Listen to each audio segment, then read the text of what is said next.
mis amigos, sean bienvenidos a tu canal AutoElect. En esta sesión vamos a hablar acerca de las características de los instrumentos, ¿ok? ¿Qué concepto vamos a tocar? Pues el rango, qué es el span, qué es el tiempo muerto, qué es la repetitividad, qué es la precisión, qué es la exactitud, entre otros, ¿ok? La idea de este video es que todos los conceptos queden clarísimos. Para ello vamos a realizar muchísimos ejemplos, ¿ok? Recuerda, si tienes alguna duda o sugerencia, déjanos abajo en los comentarios. Antes de iniciar, te invito a suscribirte, darle like a los videos y activa la campanita para que no te pierdas futuros videos. Sin más que decir, ¡comencemos! Primero vamos a ver algunos términos muy genéricos que generalmente se utiliza. Comenzamos con el proceso. El proceso es un sistema físico que queremos controlar o medir. Eso es un proceso, tal cual. Ahora, variable de proceso, conocido como PV. Es la medida que nosotros queremos saber, cantidad que queremos medir en un proceso. Ejemplo, temperatura, presión, etc. Setpoint, conocido con las siglas SP. Es una consigna, un valor en el cual nosotros queremos llegar, que la variable de proceso, la PV, tiene que llegar, obviamente para satisfacer alguna condición del proceso. Es decir, es un valor deseado que el proceso requiere. El sensor es un dispositivo que sensa o mide la variable del proceso y traduce su cantidad en una señal leíble. Tenemos la PT100, termocupla, entre otros. El convertidor es un dispositivo que convierte una señal estandarizada en otro. Por ejemplo, tenemos los convertidores IP y los convertidores PI. El transmisor es un dispositivo que traduce la señal del sensor en una señal estandarizada, normalmente de 4 a 20 mA. El controlador es un dispositivo que recibe la variable del proceso, es decir, la PV, desde el transmisor o del sensor. Realiza los cálculos y hace la comparación con el setpoint para tomar acción sobre el elemento final de control. ¿Qué es el elemento final de control? Es un dispositivo que recibe la señal de salida del controlador y realiza su acción sobre el proceso. La variable manipulada, conocida con las siglas MV, es la cantidad o variable en el proceso que necesitamos ajustar o manipular la variable del proceso. También se refiere a la señal de salida del controlador.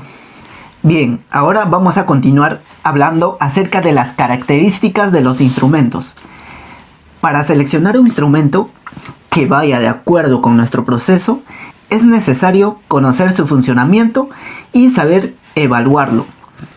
Esto podemos lograrlo al conocer sus características.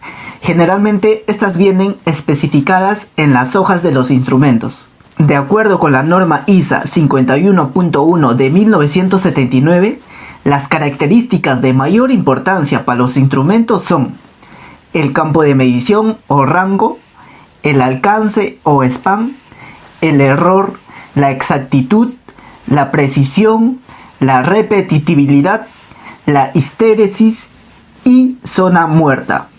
A lo largo de esta sesión estaremos conociendo la definición de cada una de ellas, pero antes veremos una introducción a la metrología.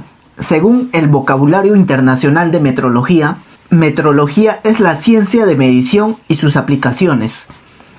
Bien, ahora vamos a hablar sobre el patrón de medición, su relación con la metrología y la calibración. En palabras simples, un patrón de medición es un equipo con exactitud y precisión superior, debido a su principio de funcionamiento o constitución. La Ley Federal sobre Metrología y Normalización define patrón como la medida materializada, aparato de medición o sistema de medición designado a definir, realizar, conservar o reproducir una unidad o varios valores conocidos de una magnitud, con el fin de transmitirlos por comparación a otros instrumentos de medición.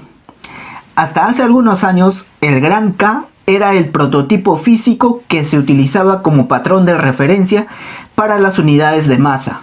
Pero desde el 2019 ese patrón pasó a decidirse asignando el valor numérico fijo de la constante de Planck. Otros ejemplos de calibrador de procesos podrían ser un flujo o una balanza de pesos muertos. Puede ser un electrodo de referencia de hidrógeno o también una solución de referencia de concentración certificada. Los patrones de medición pueden ser primarios o secundarios, nacionales o de referencia de trabajo. Para entender esto un poco mejor, pongamos un ejemplo. Digamos que compraste un calibrador, o también puede conocerse como patrón de trabajo, para realizar algún procedimiento de calibración, pues esto debió haber sido calibrado o comparado con un patrón secundario o un patrón de referencia, y este a su vez fue comparado con un patrón primario o nacional. Esta característica se le conoce como trazabilidad. También podemos definir a la trazabilidad como la propiedad que tiene un resultado para ser relacionado a referencias determinadas, como patrones nacionales e internacionales. Aquí es donde podemos notar la relación y la importancia de saber reconocer el papel de la metrología al momento de realizar un trabajo de medición o control de variables. Ahora, ya que conocemos la jerarquía dentro de la metrología, cuando hablamos de un calibrador es importante definir la palabra calibración. Según la Ley Federal de Metrología y Normalización, calibración es un conjunto de acciones que tienen como finalidad determinar los errores de un instrumento.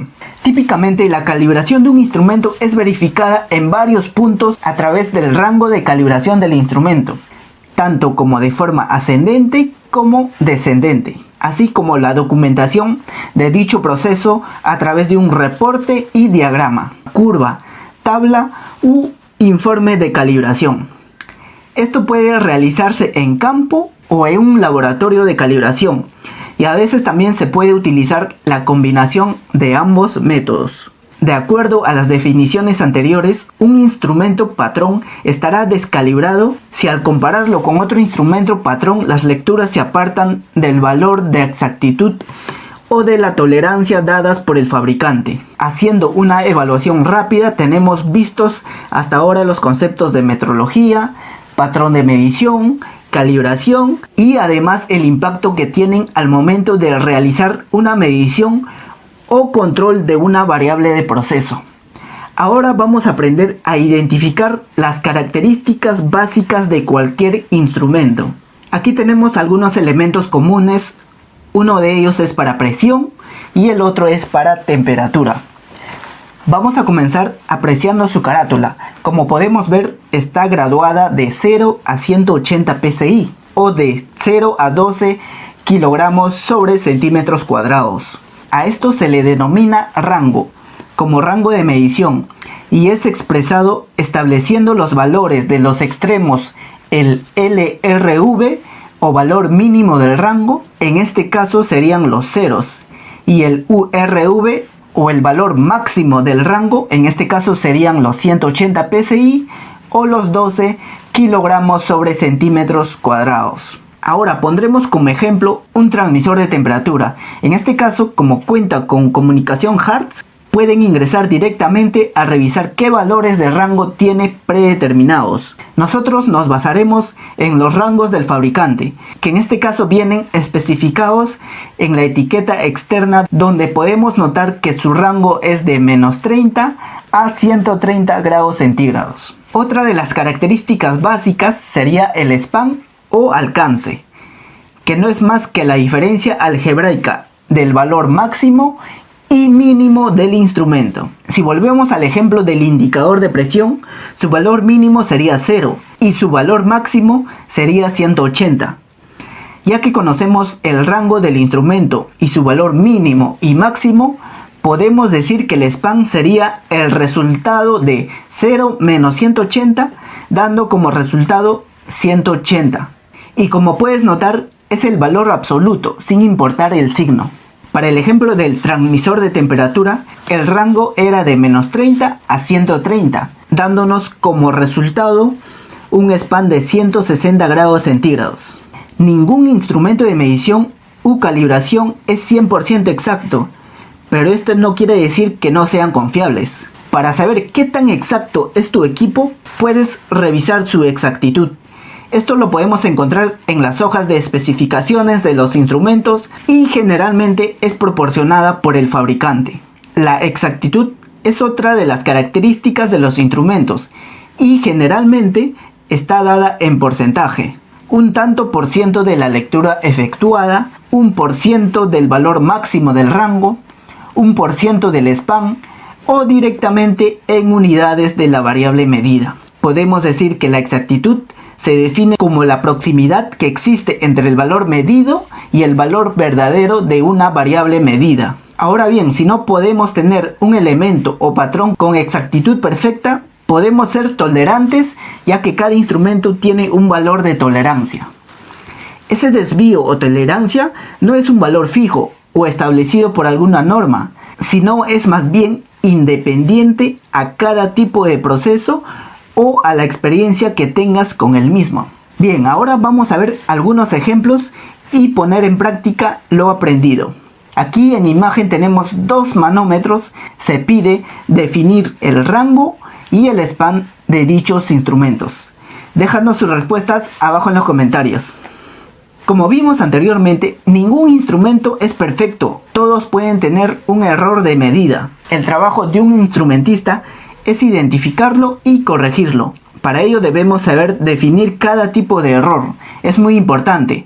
Podemos decir que error es la diferencia algebraica entre el valor medido o transmitido por el instrumento y el valor verdadero de la variable medida.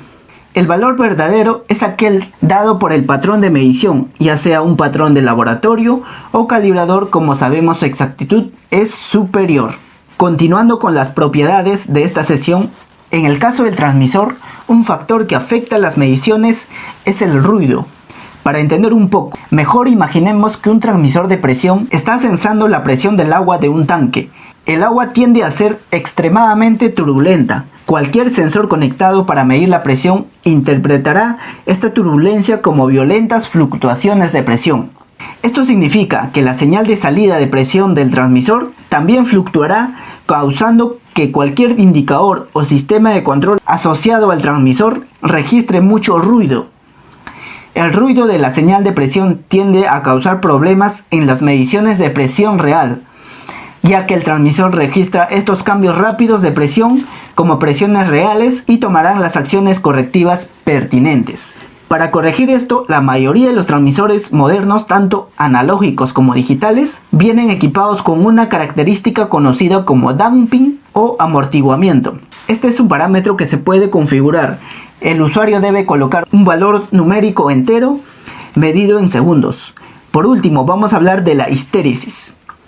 Esta es la propiedad que presentan algunos instrumentos de medida que provoca que la lectura del instrumento difiera según se haga de forma ascendente o descendente. Los errores por histéresis son casi siempre causados por una fricción mecánica del sensor o una pérdida de acoplamiento entre elementos mecánicos, como los tubos de Bourdon, fuelles, diafragmas, etc. Este tipo de error no se corrige simplemente haciendo un ajuste de calibración. Por lo general, provoca el reemplazo de componentes defectuosos o corregir el problema de acoplamiento del mecanismo del instrumento. En la práctica, este es uno de los errores más comunes. Ahora vamos a ver un ejemplo de cálculo básico de la histéresis. Algunos instrumentos presentan este fenómeno de descompensación que existe cuando se hace una comparación entre la variación de una misma medida, tanto a nivel descendente como ascendente, que en realidad deberían de tener el mismo recorrido. Este valor se expresa en porcentaje. La fórmula que se utiliza para el cálculo de la histéresis es la siguiente: valor medido de forma ascendente menos valor medido de forma descendente entre el span del equipo por 100. Para realizar este laboratorio vamos a necesitar el manómetro que se va a revisar. Además de ese manómetro necesitaremos un manómetro digital patrón, el cual debe ser como mínimo 4 veces mejor que el equipo que se va a comparar. En este ejemplo solo tomaremos el punto medio, pero lo más común es tomar entre 3 y 5 valores. Como primer paso tomaremos la lectura del 0 al 50. Hay que tener cuidado, ya que si nos pasamos tendremos que descender y volver a llegar al 50. Una vez llegado al 50 PSI, registramos el valor medido en el manómetro digital, es decir, en el patrón. Ahora tendremos que llevar la lectura hasta el 100% de la escala y luego descender de nuevo al 50. Registramos nuevamente el valor que nos marca en el manómetro digital y ahora estos valores tomados los sustituimos a la fórmula. Realizamos la operación y entonces podemos decir que tenemos 0.2% de histéresis en este manómetro. Bien, ahora vamos a ver la precisión. Como podemos ver, se explica bastante bien en el gráfico. Básicamente se refiere a qué tan cercano o qué tan repetible es una medida. Como vemos aquí, si referimos como punto de referencia este círculo rojo, tenemos las medidas muy cercanas del círculo rojo. Y podemos decir que es bastante preciso, pero no es exacto porque no se ha acercado a la medida del instrumento patrón. Ahora vamos a ver la exactitud. Como podemos ver en la imagen se muestra el concepto muy claro. En este caso, si es que el instrumento mide repetidamente dentro del objetivo, que sería esto, o se acerca más al objetivo, en este caso podría ser la medida del instrumento patrón, pues definitivamente está bien. Pero en este caso, como las medidas que son los puntos negros se alejan de la medida del instrumento patrón, definitivamente este instrumento tiene baja exactitud, mientras que en el otro caso tenemos alta exactitud. Bien, entonces, mientras más nos acercamos al instrumento patrón, decimos que el instrumento es más exacto. Ahora vamos a hablar del tiempo muerto. El tiempo muerto se refiere a un periodo de tiempo durante el cual hay un cambio en la variable manipulada, pero que no produce ningún tipo de efecto en la variable de proceso. El proceso parece como muerto por algún tiempo antes de mostrar su respuesta. Y finalmente vamos a ver la repetitividad. Es la capacidad de reproducción de la señal de salida del instrumento, al medir repetidamente valores idénticos de la variable en las mismas condiciones de servicio y en el mismo sentido de variación, recorriendo todo el campo. Bien, con eso finalizamos. Recuerda, si te gustó el video, no olvides suscribirte, darle like a los videos y activa la campanita para que no te pierdas futuros videos. Nos vemos en el siguiente video.